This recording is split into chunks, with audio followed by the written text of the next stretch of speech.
Hi, I'm Hannah Brents. I am a licensed independent clinical social worker and a registered yoga instructor with a private practice in Massachusetts. I have a bachelor's and a master's degree in religious studies, and I know firsthand how damaging toxic and cultic religious environments can be. So thanks for being here. Before we get started though, remember to subscribe to the Theology Therapist channel. Click that bell icon so that you get notifications on all new releases and you can stay up to date on what is coming out. If you find any of this helpful, I would love if you would leave a comment below and share with a friend. So let's get going. Today, we are going to talk about self-blame in trauma survivors. We're going to talk about how that gets specifically complicated in religious settings.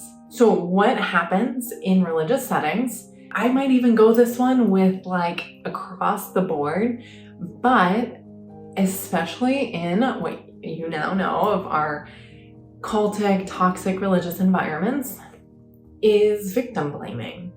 You might be like, Hannah, been there, done that. That was me. I know. So we're going to talk about first to start 3 areas in which this typically happens. So the first one is after or when sexual assault happens in religious communities. This is so prevalent because there is grooming that happens by the leaders of the community to minors or other romantic or sexual interests. I grew up in a church where this did happen, and it is extremely damaging for everybody. For everybody. For everybody. The way that these communities tend to react to this happening is by blaming the victim.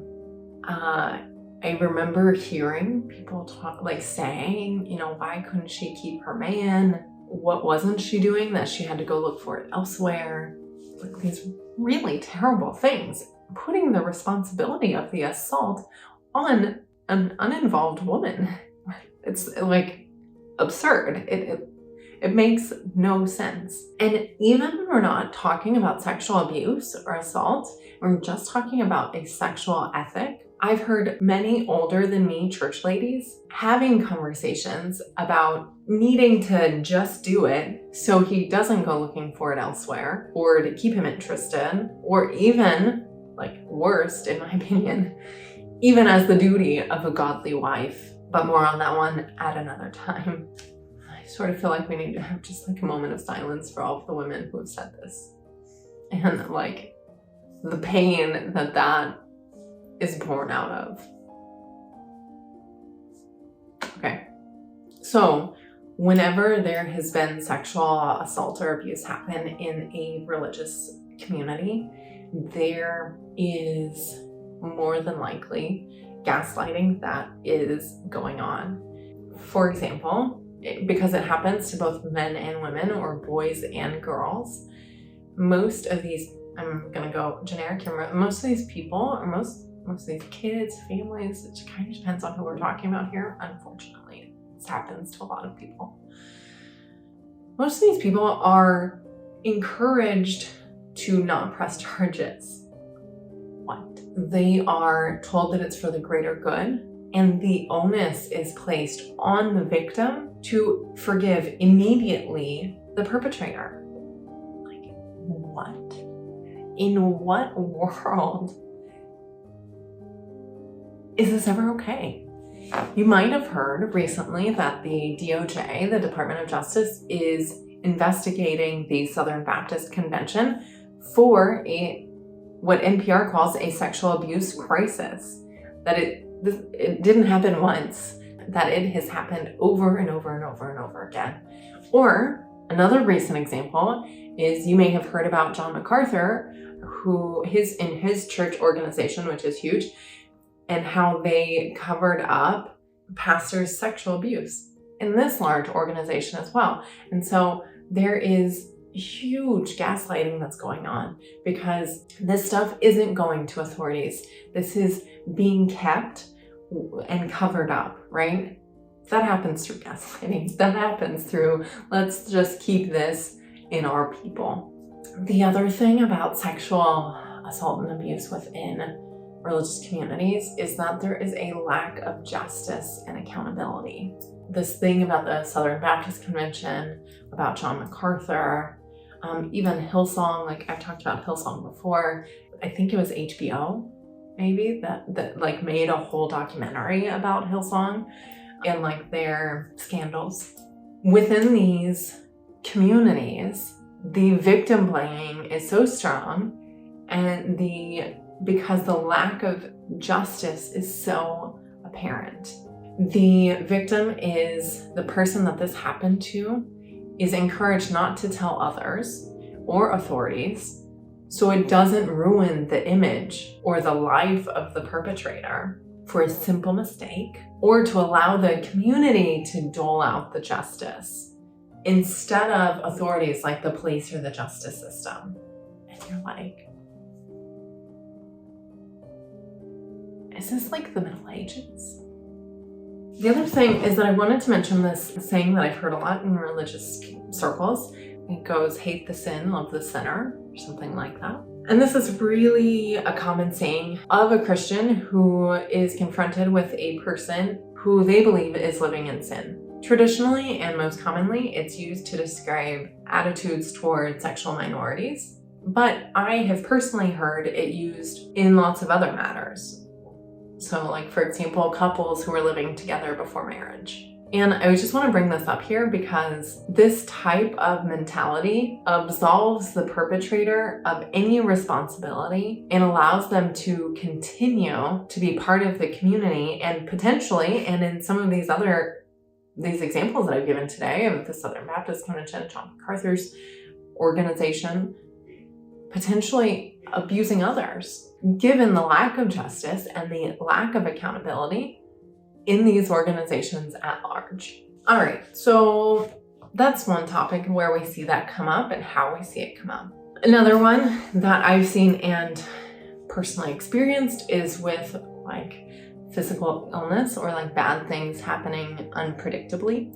There is this direction in religious communities to pray and you'll be healed. There is a verse in the Bible in the book of John, chapter 14, like in the middle, like between verses 13 and 17, that says, this is Jesus talking, whatever you ask in my name, I will do. If you love me, keep my commandments. And there are other verses, there's tons. There are other verses similar to this, like ask and you shall receive, right? There's this assumption that like basically you just have to believe enough and you'll be healed. I mean, I remember when, after I came back from this year-long, fairly charismatic leaning mission trip, sorry to say, but did the best I could with the information that I had at the time, right? Like, still me. And I remember like literally professing this same mentality, like that if you believe enough, then you will be healed, right? Like that's it. Yeah, man, tough. I don't want to knock prayer and religion as a whole. Prayer and faith are actually shown to be protective factors, which essentially means that they are generally good for people. But like, what if you're not healed? Or what if this bad stuff does happen? Cognitively and often unconsciously, we answer that question. Well, that must mean I don't have enough faith. I must not love God enough, or God must not love me, etc. Like, we answer that question. And this is when it becomes problematic, because we are trying to use prayer or religion to undo what is happening instead of coping with the unpredictability and the awfulness of life. Okay, that kind of bummed me out, so let's move on to the next one. Speaking of not coping, next one, mental health. How we see victim blaming in regards to mental health in religious environments. First, what kind of therapist are you seeing? Are you seeing a religious therapist, like a Christian therapist? Or are you seeing a therapist that is under like a licensing board with ethical obligations that can be reported? Because the therapist should not be giving the only coping skill or the only recommendation as pray it away. You should be given or provided with a multitude of coping skills. Things like depression, anxiety, etc., they are seen as the devil attacking you, or whatever the force of evil is in your religious worldview. You are then told that you need to increase your faith to fight off the devil. So you have to focus on powers outside of your control and presumably much stronger than you that are currently, if you are experiencing mental health under this framework, having their way with you. And if it doesn't go away, it's not God's fault, it's yours, because you didn't try hard enough or pray enough or have enough faith to fight the attacks of Satan. Because remember, God will not give you more than you can handle. Boom, period. End of discussion. So if you can't handle it, you must be broken. Okay, I think that there are a lot of reasons why this happens in religious communities. I think that there are religious, not only within the Christian faith, but in religious texts at large that support this kind of thing. And so, I could give an example from the Christian Bible about the traditional Christian Bible about the first time we see this show up with Adam and Eve, and how I'm sure you have heard how, even if you're not a Christian, how Eve, the woman, gets blamed for everything. But it doesn't actually say anywhere that she knew she was deceived. And so because of that, she deceptively told Adam to bring him down with her, right? It doesn't say that. But whether or not the author or authors of Genesis, because there are multiple, and there are multiple accounts of the creation story, maybe you didn't know that, but there are. That kind of started to shatter my world when I was learning that. So whether or not that was the author's original intention, which I doubt, that is the message that is conveyed nowadays. The message is that women are responsible for men's actions. And if men mess up, it's woman's fault. And I recognize that, like I mentioned before, that the abuse, and specifically the sexual abuse that takes place in religious contexts or communities, doesn't only happen to women. It happens to boys, it happens to men. And I think that by and large, the onus is placed on women as a group, but that when this is happening to men, when the abuse is happening to men, there's so much shame, and that because it's not even talked about, right? It's just, we just pretend it doesn't even exist. That it, not the people, but that it happens. So there's so much victim blaming to preserve the image and the life of the perpetrator, that it prevents any real healing from happening. And so if this has happened to you and you are still in one of these communities, I encourage you to find the support that you need so that you can leave. This is such a hard topic, but it is, it's such a thing. It's so huge. And so I hope that you found it helpful, that you've at least found your voice echoed outside of your own, that you aren't the only one.